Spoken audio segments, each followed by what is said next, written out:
morning. I'm so happy to be here, and thank you so much, Vishen, for inviting me to be part of this. So, my talk is about meditation. My talk is about pain, and my talk is about compassion. So I want to tie together these three areas.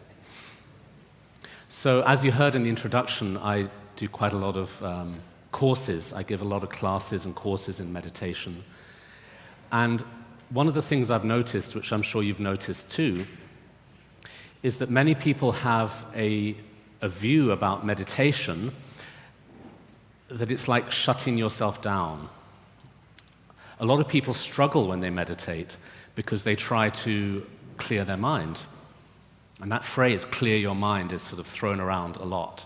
Clear your mind, clear your mind, clear your mind. And of course, you're sitting there trying to clear the mind, and the mind is screaming.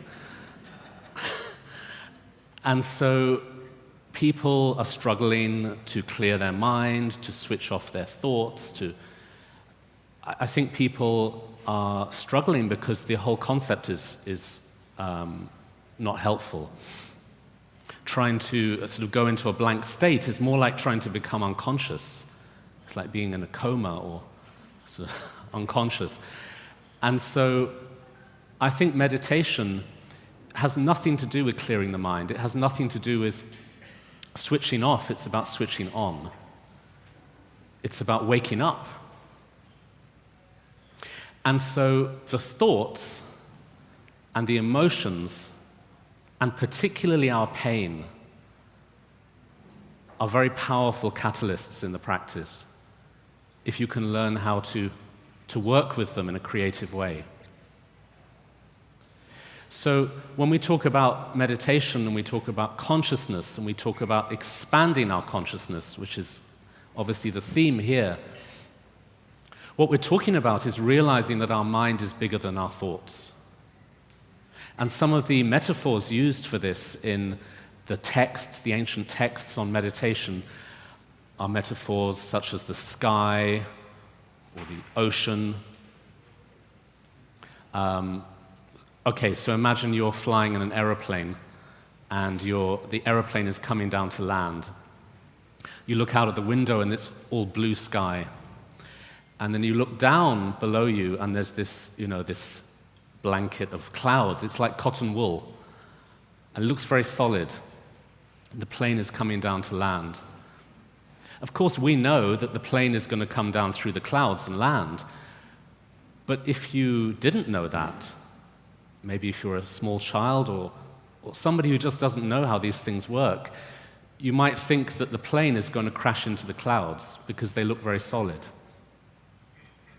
So in the metaphor, obviously the sky is our mind, the clouds are our thoughts and emotions, and this is what happens to us, is that when we are experiencing our thoughts and emotions, especially if they're difficult, painful thoughts and emotions, we tense up because we think we're going to crash. But of course, if you understand that your mind is just like that sky and the aeroplane is your awareness and you're able to just move through those thoughts and emotions without grabbing onto them and without pushing them away, then that's meditation. So another example is the ocean. The ocean has its natural flow, the waves. The waves are coming, the waves are going. The waves aren't separate from the ocean. They're just the natural expression of the ocean. So because of that non-separation, the ocean doesn't need to push away its waves or grab onto its waves. The ocean has no problem with its waves. So similarly, the mind doesn't need to have any problem with its thoughts and emotions if it learns just to accept. So I want to talk about a very simple meditation technique, which I'm sure you've all practiced, but I want to talk about it in this context. And that's when we meditate by focusing on our own breathing. I mean, that's a very basic, very classical meditation technique. And I want to talk about how this helps us to enhance our awareness. So when we're focusing on our breathing, we all know how quickly the plan fails. Because we sit down with the plan that we're going to meditate and we're going to focus on our breathing, and then within a few seconds we're thinking about what's for lunch. Or the mind is, going here and going there. That is where the training now kicks in, because here we now have the chance to notice that our mind got lost and bring our attention back to the breathing. So we're not trying to remove the thoughts, we're just bouncing back to the present moment. So we're just leaving the thought alone. We're not blocking it, we're not chasing it, we're just letting it be and returning. So every time we return to the breath, we're strengthening our awareness. We're building our relationship with our awareness. We are being that awareness. So we're being the sky instead of the clouds. And we do that again and again and again, and obviously we're going to get stronger at it and more able to come back to the present moment more swiftly. But we're not looking for anything. We're not searching for anything. So this is often the problem, is that we're searching. So myself, as you heard, I became a monk 24 years ago. I was 21. I was incredibly tormented. Tormented by stress, tormented by unhappiness, pain, physical pain, emotional pain. And I came to the monastery to learn meditation to get rid of my pain. And what happened was I started to become kind of addicted to meditation. I was meditating in quite a sort of addictive way. And I was doing all these sessions of meditation, and I started to get more and more depressed. I started to feel this incredible heaviness in my heart area, like a kind of sinking feeling, like a disappointment, depression. And I went to my teacher, a Tibetan Lama, and I said, I'm doing all this stuff and it's making me depressed. And he said, no, it's not making you depressed. He said, you're meditating like somebody who's taking drugs. You're looking for a high. You're looking for bliss. You're searching. You're pushing. You're trying to feel something. And I realized he was right, and this completely changed my attitude to meditation, because I started to realize that in our life we're always searching something, and our culture is very much a culture of exaggeration of the senses. Feel good, feel high, feel buzzy, get something, kind of ramping up our senses. The media that we all view, the internet, the movies, it's all very snappy, very kind of exciting. So we want that lift. Even the food we eat is sort of laced with E-numbers and additives and buzzy chemicals to make us feel something. So then we start meditating, and the same thing happens. We're looking for that feeling. We're looking for an experience. And the problem with that, I find, is that when we're searching for that experience, we're telling ourselves we don't have it. So at the same time as looking for happiness and looking to feel good, we're creating a deficiency. We're creating a sense of lack, a feeling that we don't have it. So in a way, we're denigrating our present experience by saying happiness is over there. And that's how we've lived. That's how we've lived in our society. Happiness is over there. If you're thin enough, rich enough, beautiful enough, whatever enough, then you'll be happy. So then we meditate and we say, if I'm blissed enough, if I'm high enough, then I'll be happy. So the same cycle starts up again. So I think if we learn to let go of that desire and discover that happiness and joy are in this moment now, then we can start to progress. I mean, something else I can share with you from my own story is, after being a monk for 12 years, I went into retreat.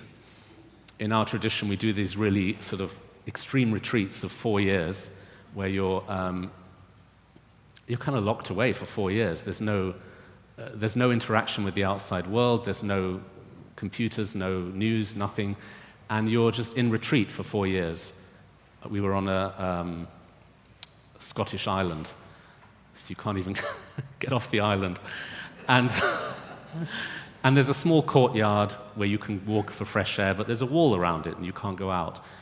I mean, this is not like it's voluntary, okay? It's not like you're... You heard I worked in prisons. It's not that kind of thing. So, I spent the first 2 years in tears. I spent the first 2 years of that retreat incredibly depressed. And what happened when I went into the retreat was I had a lot of arrogance.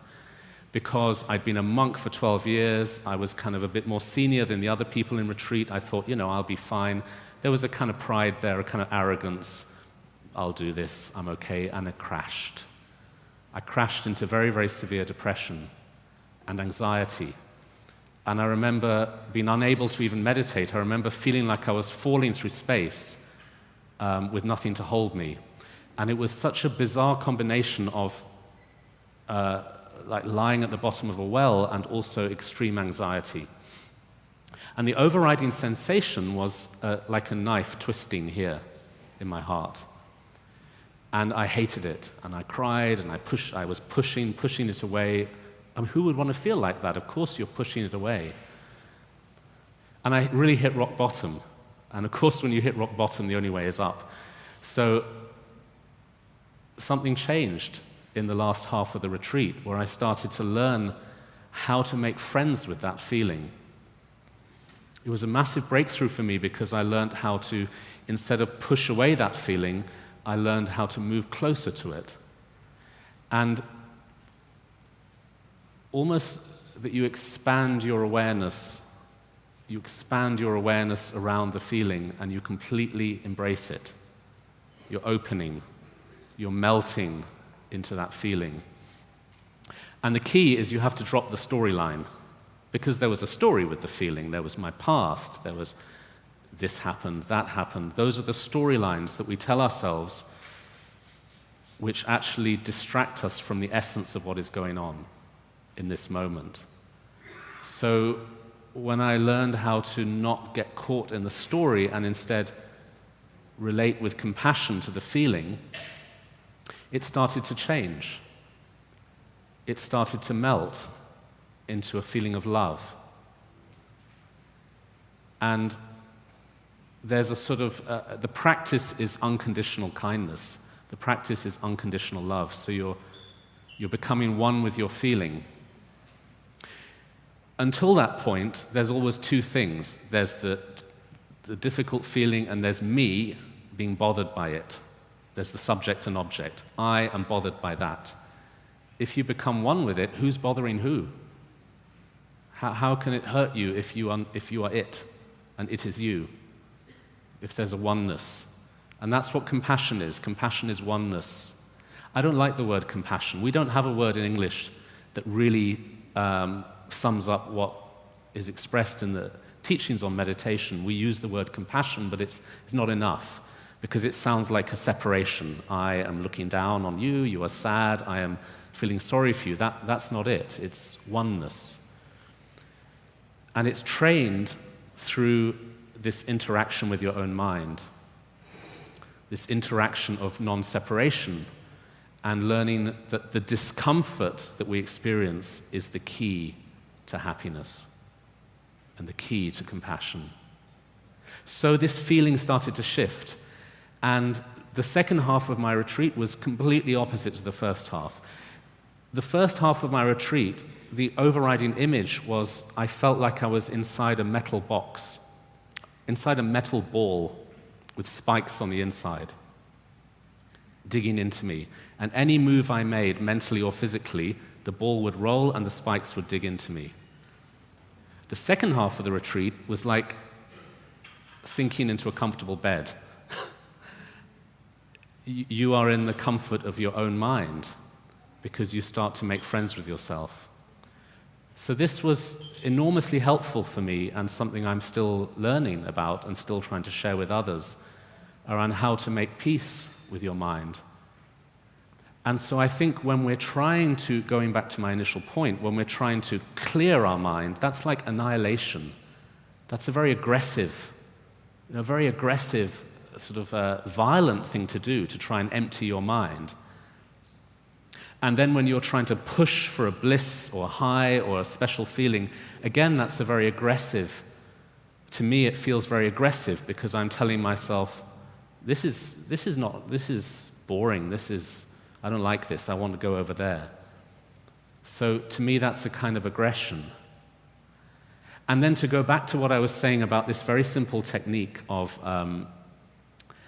when you're focusing on your breathing. So you're focusing on your breathing, your mind wanders, and then there's a moment where you notice your mind has wandered. How many of you get tense with that when that happens? That's totally normal, isn't it? We feel like a failure. The mind wandered and we think, oh, I've blown it, and we kind of pull it back. So that's a kind of aggression again. I would suggest a different approach. I would suggest that when your mind wanders, you realize that that is what aids you in coming back to the breath. So your thoughts are your friend, not your enemy.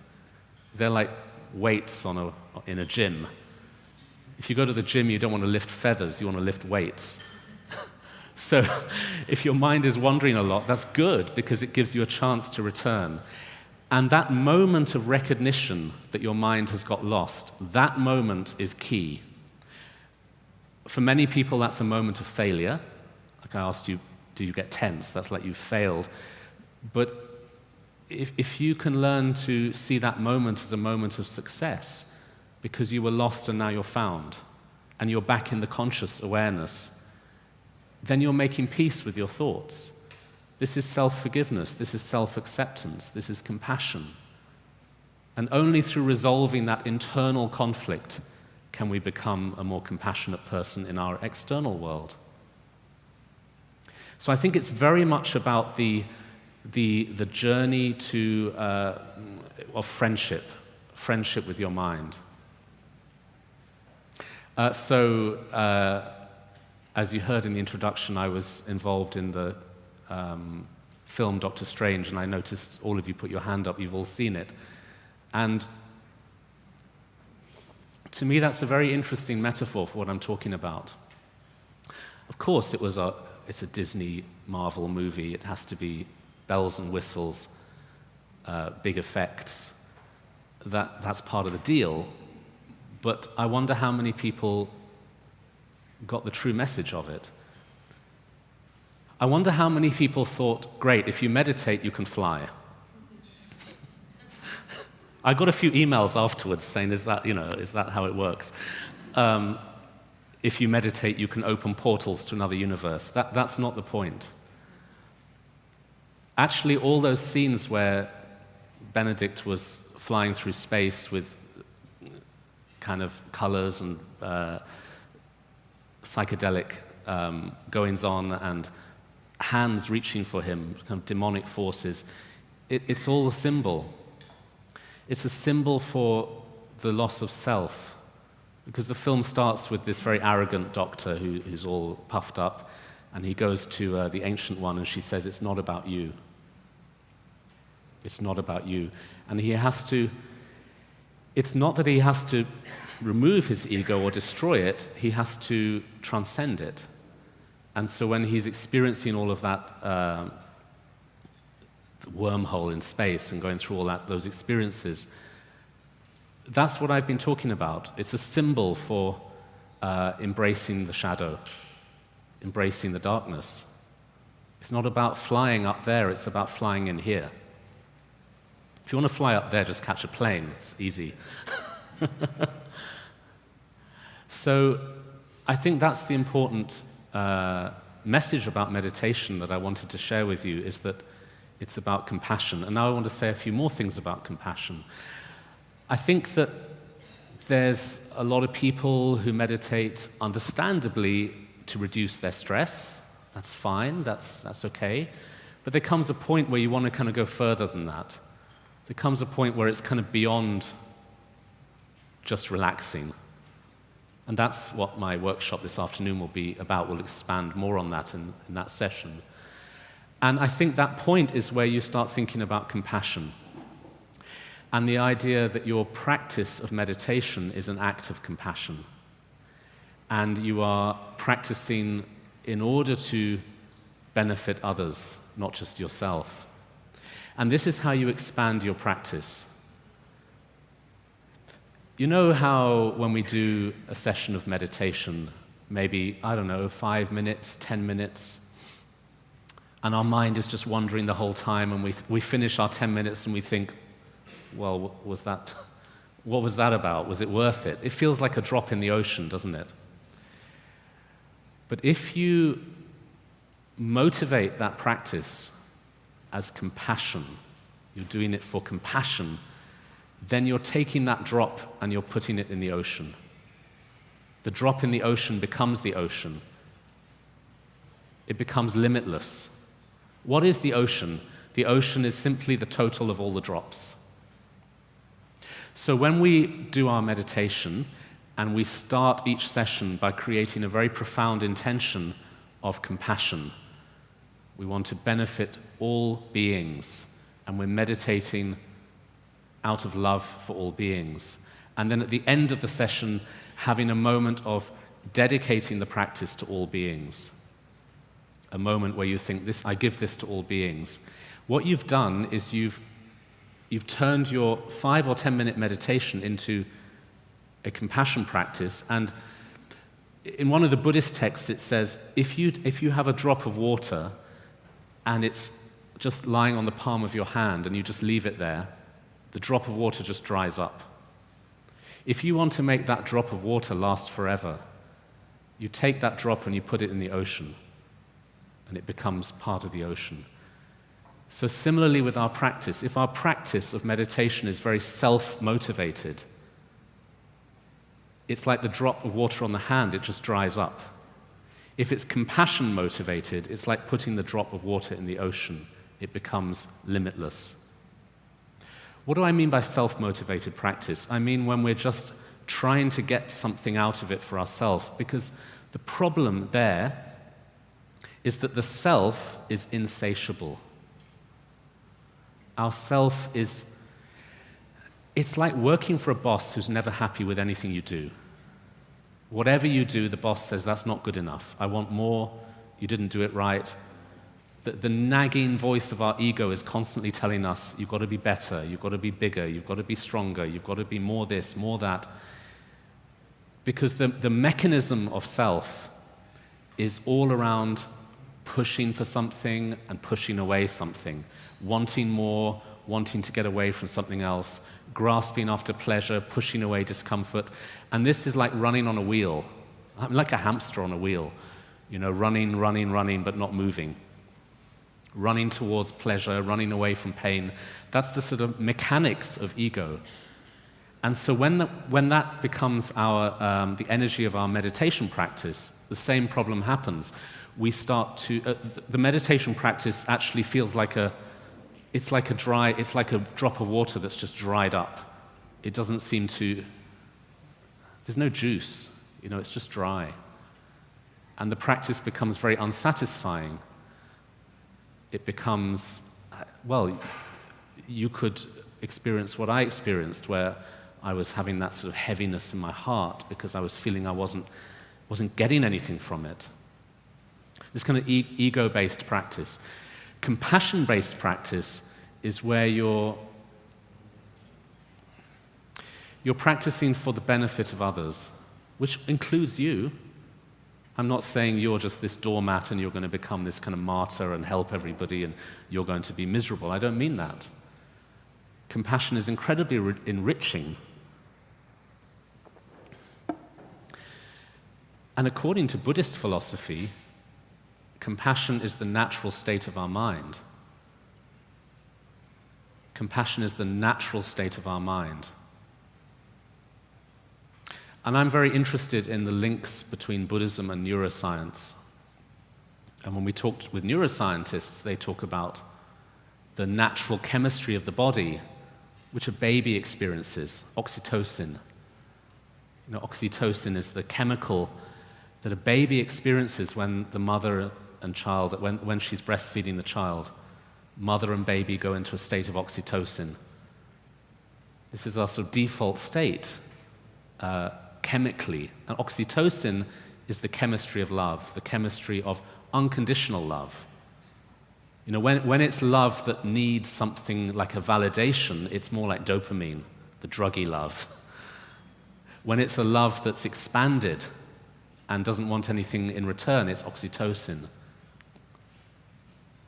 So that to me suggests that we're hardwired for love on a chemical level.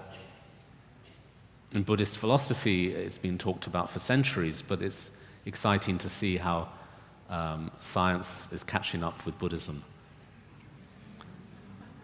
2,500 years, a bit late, but anyway. So, according to this knowledge, compassion is our natural state. So the quality of our consciousness is love. The quality of the nature of our consciousness is love. Unconditional love. Not love that needs validation, but unconditional love. So if we are meditating with that in mind, and we're having that sense of compassionate giving in our practice, then we're on the right track. And as I said earlier, how you relate to your own discomfort is the key. It is absolutely the key. And what I try to work with myself and what I try to share with others is those tiny moments of discomfort throughout the day. I find those very interesting. Those tiny moments of physical and emotional discomfort. That's the practice. So when you're standing in a queue, or when you're stuck in traffic, even when you're in like the hotel here and you're pressing the button at the lift, the elevator, and you're waiting for the lift, there's a moment of waiting, isn't there? There's a moment where the body tenses up. When's the lift going to come? We see all these moments of waiting, being stuck in traffic, standing in a queue, whatever. We see these as moments of discomfort, moments of time stolen. For a meditator, these are moments of time given. Because if you can learn how to, in that moment, completely surrender, you're reprogramming your brain, you're reprogramming your heart. You're learning to meet discomfort as a friend. So it doesn't have to be a big, huge thing like sitting in a 4-year retreat and having a knife twisting in your heart like I was describing. It can be a very subtle moment during the day where you feel that discomfort, and instead of seeking something to get rid of it, you meet it with love. You meet it with acceptance. These tiny micro sensations are very exciting when you learn how to work with them. Micro sensations in the body, micro sensations of tension in your shoulders, in your belly, in your hands. Learning how to don't even try to relax them, because trying to relax is another kind of aggression. I'm tense, I need to relax. What I mean is you just meet it with awareness. This whole thing is around awareness. This whole thing is around conscious awareness, being the sky instead of the clouds. The sky encompasses the clouds. So normally when we have sensations of tension in our body, we push them away, we hate them. But if you can relax with them and just be compassionate and be in that moment with awareness, you're making friends with reality. This is how to increase joy without looking for joy. It's a paradox. You know how people fall in love when they stop looking for Mrs. Right or Mr. Right? It's the same with meditation. One of my teachers once said, "We are mentally very rich when we desire nothing." We are mentally very rich when we desire nothing. I think that's a very powerful statement. We are mentally very rich when we desire nothing. So what I'm saying here is that if you're trying to push yourself into a state of joy, you're just focusing on the absence of joy. You're focusing on lack. If, on the other hand, you meet pain with joy, you're programming yourself you're teaching yourself that you can be present, and in this moment everything is there. Everything you always wanted is there. And what this exercise does is a very clever thing, the exercise of learning to be mindful or aware or present in traffic jams or queues or when your phone slows down, any of these kind of waiting situations. It's very clever because next time you're stuck in traffic, you're going to think, oh, great, I can try that thing now. I can do that thing I learned from that monk. I'm going to do it. So you're almost saying, bring it on. Bring it on. Bring on the pain, because this is my training. So then your relationships change. That person you find uncomfortable becomes your friend. Because instead of mentally shutting down and feeling, oh, this pain, I want it to go away, you're opening to it. Your consciousness is expanding to just be with what is and not push anything away. So you have a kind of oneness, like a unity. And that means anytime anything goes wrong in your life, you could kind of get excited about it. You could think, I'm going to rewire my neurons. I'm going to change my brain chemistry. Just through, it's counterintuitive, isn't it? Because normally we want to feel good, but feeling bad doesn't have to be feeling bad. It's a subjective experience. It's a matter of opinion. So I'd like to just end this session with a short meditation. I know some of you are going to come to the longer session I'm doing this afternoon, but I'd love to meditate with you guys together now, if you like. A lot of people like to close their eyes when they meditate. I do the opposite. I keep my eyes open. That's how I was taught. And the reason for that is it's about being in this moment rather than shutting down this moment or changing this moment. And the meditation I'd like to share with you, which is really easy to do here, maybe not in this room, but here, is to look at the ocean. To look at the ocean or look at the sky. So in this room, I'd like to ask you to visualize the ocean or the sky, but I'd like to also encourage you later to go and do this on the beach, where you're literally looking into the horizon, you're looking into where the ocean and the sky meet, and you're looking out many miles in front of you in a straight line. Blink whenever you need to. Don't sit there with your eyes watering. And what you're doing is you're mixing your mind with space. Your mind is expanding. Your mind is becoming one with the sky. You're not kind of hemmed in, you're completely open. And all the distractions are just like waves in the ocean or clouds in the sky. And you're just almost looking through them, looking beyond them. And you're not grasping after them and going into a whole journey, and you're not pushing them down. So let's try a little session like that, but it's got 3 steps. It's what I call a compassion sandwich. You're going to start with compassion, you're going to do the practice, and then end with compassion. Compassion's either side of the technique. So let's sit up nice and straight.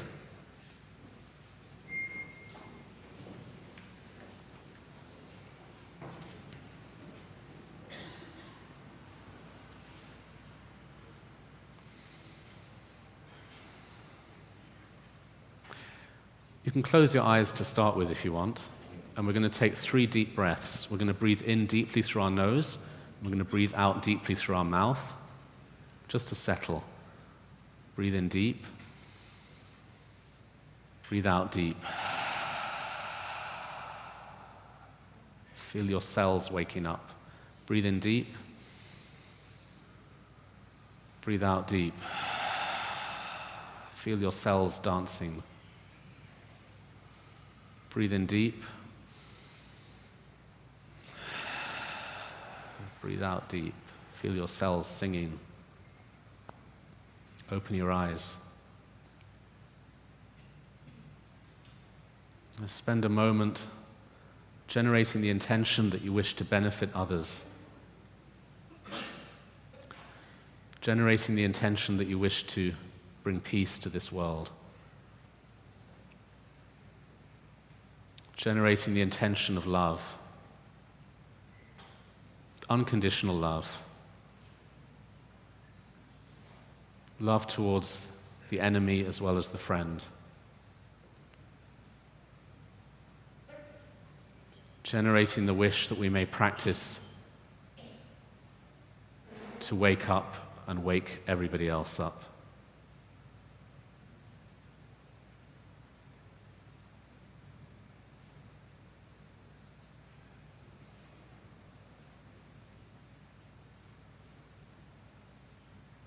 Now just look straight in front of you and feel or imagine that you're looking into space, into the sky, into the sea.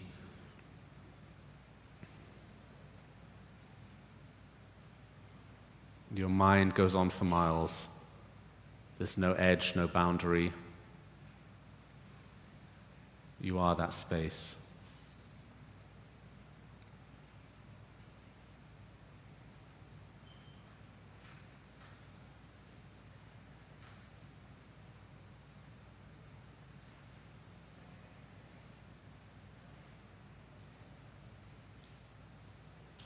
Space can encompass everything. The pain, the pleasure, the distraction, the angry thoughts, the idle thoughts, the what's for lunch thoughts, the when is he going to finish thoughts. It's all there, but you are space.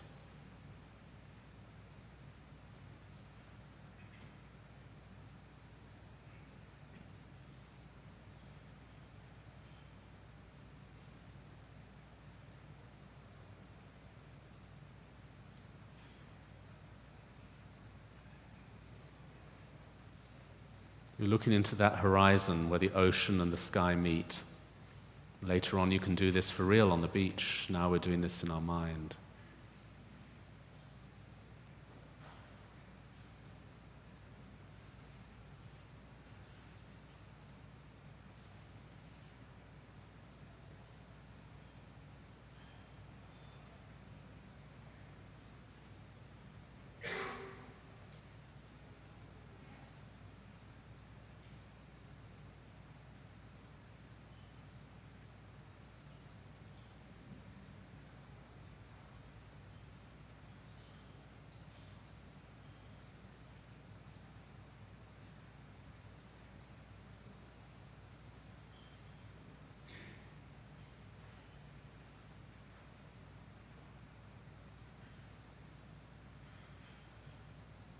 Your mind will get distracted.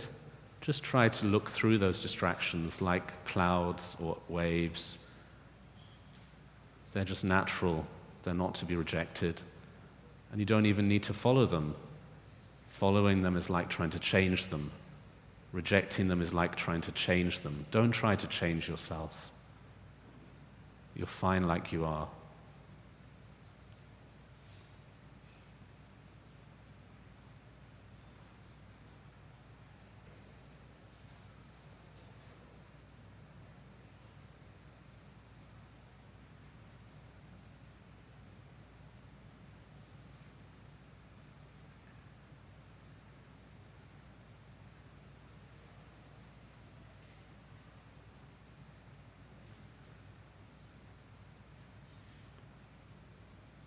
Okay, now to finish the session, become aware of your body, just to ground yourself.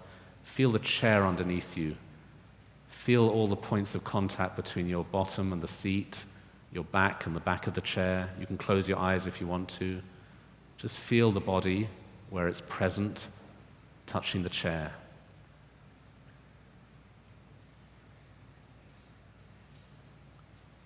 Feel the ground under your feet. Feel the contact between your feet and the floor.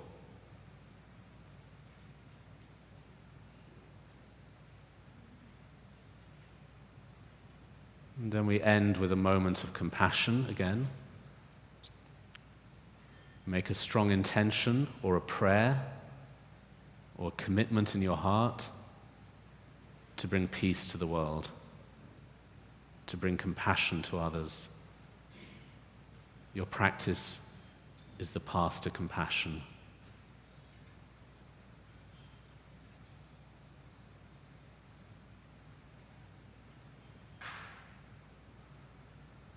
And stop there. It's great to talk to you. Thank you.